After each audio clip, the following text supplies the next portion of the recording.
Andrew Carnegie, The Life of a Steel Tycoon and Philanthropist.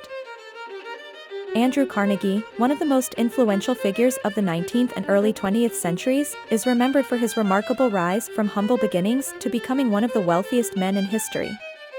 A Scottish-American industrialist and philanthropist, Carnegie revolutionized the steel industry in the United States and later gave away the majority of his fortune to fund educational, cultural, and scientific causes.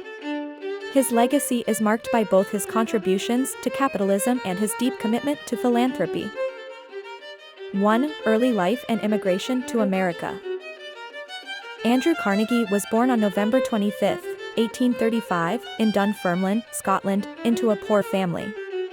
His father, a handloom weaver, struggled to make a living during the Industrial Revolution, and the family faced significant financial hardship. In 1848, seeking better opportunities, the Carnegies emigrated to the United States and settled in Allegheny, Pennsylvania, now part of Pittsburgh.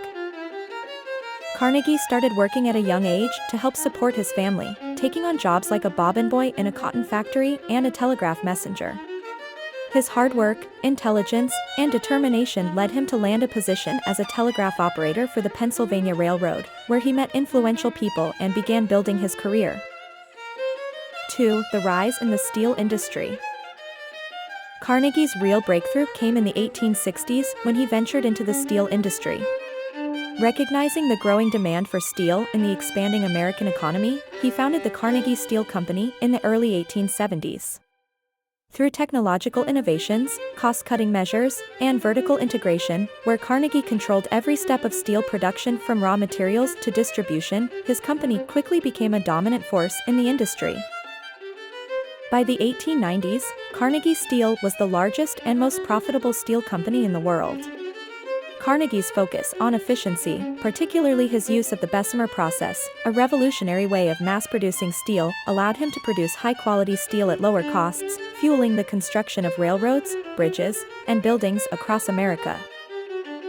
In 1901, Carnegie sold his company to financier J.P. Morgan for $480 million, creating U.S. Steel, the first billion-dollar corporation.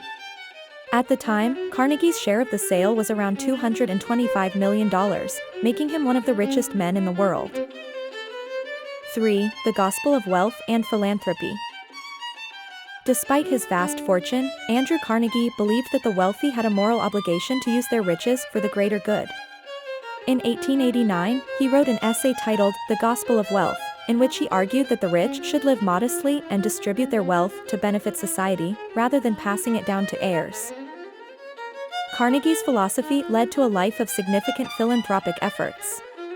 By the time of his death, he had given away over $350 million, roughly 90% of his fortune, to various causes.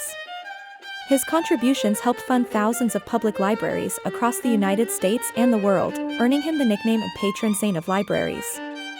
He also established several institutions, including Carnegie Hall in New York City, one of the world's most prestigious concert venues.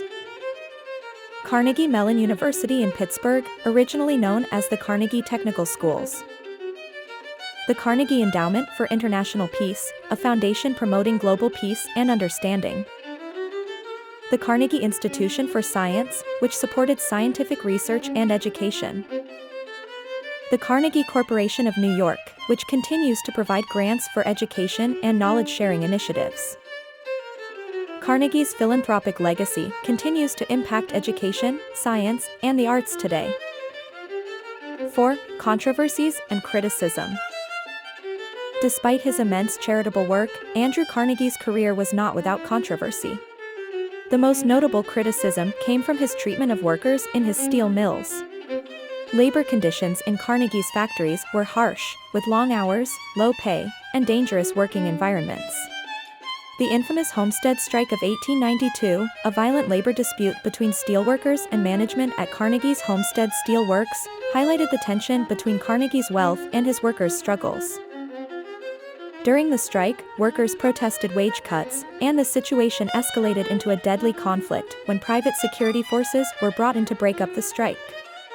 Although Carnegie was not directly involved in the day-to-day handling of the strike, he was in Scotland at the time. The incident tarnished his reputation as a compassionate industrialist. 5. Legacy. Andrew Carnegie died on August 11, 1919, at the age of 83. His legacy is a complex blend of industrial achievement and philanthropic ideals. He transformed the American steel industry and, in doing so, played a key role in building modern infrastructure in the U.S. At the same time, his deep commitment to giving back to society made him one of the greatest philanthropists in history. His vision for how the wealthy should use their fortunes continues to influence philanthropic endeavors around the world. The institutions he founded, from public libraries to research foundations, remain active and impactful today. Carnegie's life serves as an enduring example of how immense personal wealth can be used for the broader benefit of humanity. In conclusion, Andrew Carnegie's journey from poverty to becoming a titan of industry is a quintessential American success story.